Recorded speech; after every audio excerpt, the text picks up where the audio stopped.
Hai,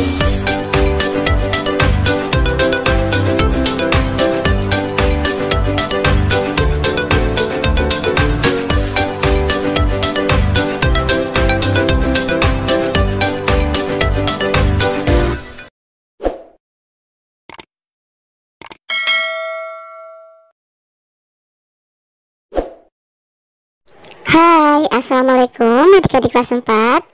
Pada video kali ini kita akan belajar tema 6, subtema 3, pembelajaran 3. Cita-cita tidak mengenal suku, agama, atau kebangsaan. Semua orang dapat menempatkan cita-citanya setinggi langit. Namun, setiap orang harus berusaha keras untuk mencapainya.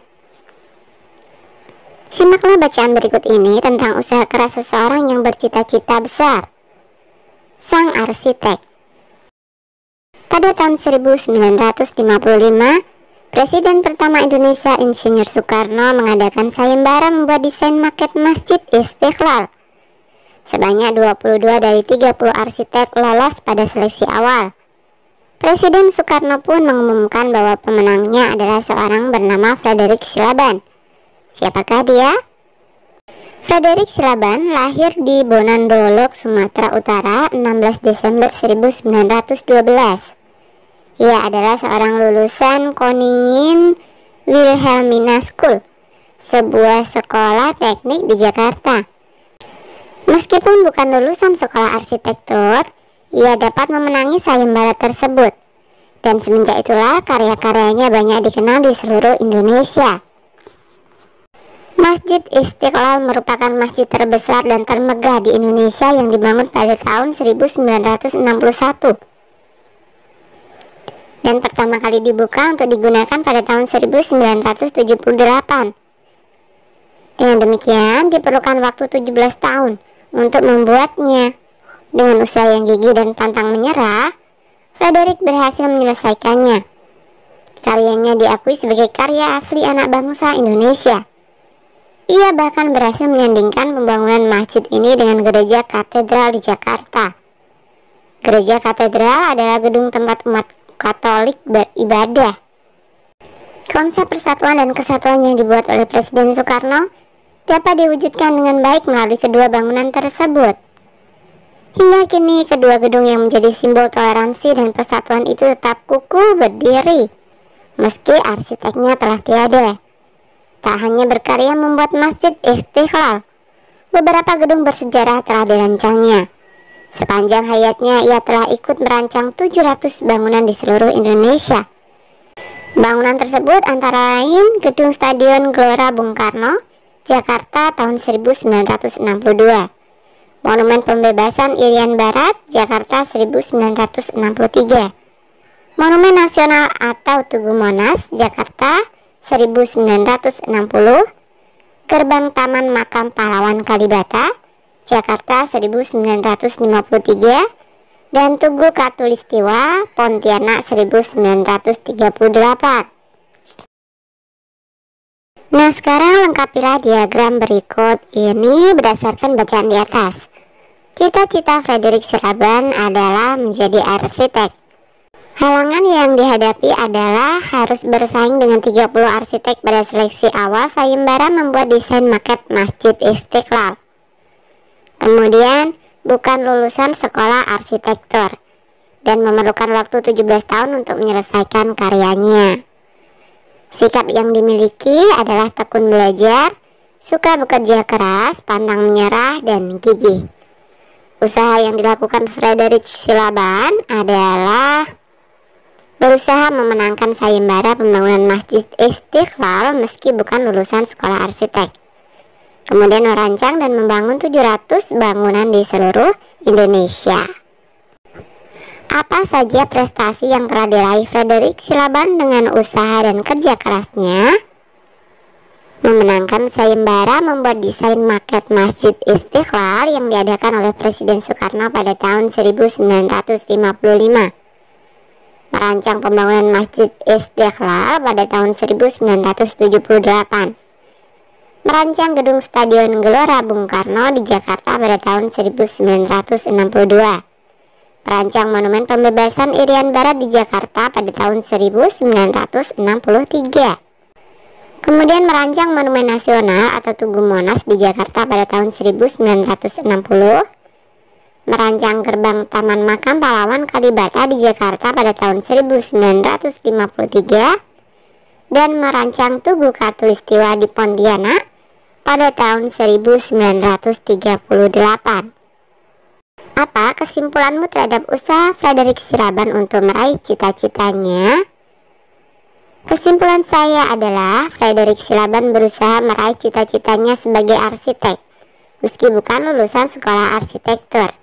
Beliau menyelesaikan karya-karya besarnya dengan gigih dan pantang menyerah. Perhatikanlah gambar tempat ibadah umat beragama di Indonesia di atas dengan seksama. Dapatkah kamu menjelaskan gambar-gambar di atas? Di gambar ada masjid, gereja, pura, wihara, dan kelenteng. Apakah tempat-tempat ibadah itu ada di daerahmu? Mungkin ada ya. Masyarakat Indonesia terdiri atas pemeluk agama yang berbeda-beda. Umat beragama dari tiap-tiap agama memerlukan tempat beribadah untuk memenuhi kebutuhan rohani mereka. Setiap tempat ibadah memiliki bentuk dan pengaturan yang khas. Amatilah daerah sekitarmu. Bersama dengan teman sekelompokmu lakukanlah kegiatan berikut. 1. Kamu akan dibagi menjadi beberapa kelompok. Setiap kelompok akan mencari informasi tentang 2 tempat ibadah keagamaan. 2. Carilah informasi tentang rumah ibadah dari 2 agama yang berbeda di Indonesia. Tentukan 1 tempat ibadah yang paling terkenal di Indonesia. Catatlah informasi tentang nama, tahun berdiri, dan sejarah singkat tentang tempat ibadah tersebut. 3. Carilah gambar tentang rumah ibadah tersebut. Cari tahu mana setiap bagian bangunan ibadah tersebut. 4. Dengan menggunakan sebuah kertas karton ukuran A3, tempelkan gambar rumah ibadah tersebut dan berilah keterangan di bawahnya. 5. Tuliskanlah juga fungsi dan kegunaan tempat ibadah tersebut selain untuk beribadah umatnya. 6. Aturlah sedemikian rupa pada kertas tersebut sehingga memudahkan bagi temanmu untuk memahaminya. Gunakan contoh di bawah ini. 7. Jelaskan kesimpulanmu tentang kedua rumah ibadah tersebut. 8. Presentasikan hasil karyamu di depan kelas. 9. Catatlah informasi penting yang kamu dapatkan dari kelompok lain. Nah, gambar yang pertama adalah seperti ini ya. Namanya Masjid Istiqlal. Tahun berdiri 1961. Tempat ibadah umat Islam. Sejarah singkatnya, Masjid Nasional Negara Republik Indonesia yang terletak di bekas Taman Wilhelmina di timur laut lapangan Medan Merdeka, yang di tengahnya berdiri Monumen Nasional atau Monas di pusat ibu kota Jakarta. Kegunaannya sebagai aktivitas ibadah umat Islam. Masjid ini juga digunakan sebagai kantor berbagai organisasi Islam di Indonesia, aktivitas sosial dan kegiatan umum. Kemudian gambar yang kedua, ini adalah namanya Puja Mandala. Tahun berdiri 1997, merupakan tempat ibadah umat Buddha. Sejarah singkatnya, pembangunan tempat ibadah di Puja Mandala ini berdiri secara bertahap. Lahan yang berasal dari bantuan pihak BTDC atau Bali Tourism Development Corporation ini dibangun tempat ibadah pada tahun 1994. Kegunaannya sebagai tempat ibadah umat Buddha. Kesimpulanku, tempat ibadah adalah sebuah tempat yang digunakan oleh umat beragama untuk beribadah menurut ajaran agama atau kepercayaan mereka masing-masing. Nah, sekarang perhatikanlah peta persebaran sumber daya alam hayati yang terdiri di Indonesia berikut. Peta di atas disebut peta tematik, yaitu peta yang berisi informasi khusus. Peta persebaran sumber daya alam berupa tumbuhan di atas menunjukkan daerah-daerah yang memiliki sumber daya tumbuhan untuk kebutuhan hidup masyarakat Indonesia. Sumber daya alam tumbuhan diantaranya adalah tanaman pangan, tanaman industri, dan hutan. Tanaman pangan terdiri atas tanaman padi, palawija, sayuran, dan buah-buahan. Sedangkan tanaman industri berupa tanaman tebu, karet, kopi, teh, kelapa sawit, tembakau, dan kopra. Tanaman hutan diperlukan untuk mencegah banjir, tanah longsor, menyimpan cadangan air, serta pelindungan hewan. Nah, yang ini adalah peta sebaran fauna atau hewan di Indonesia.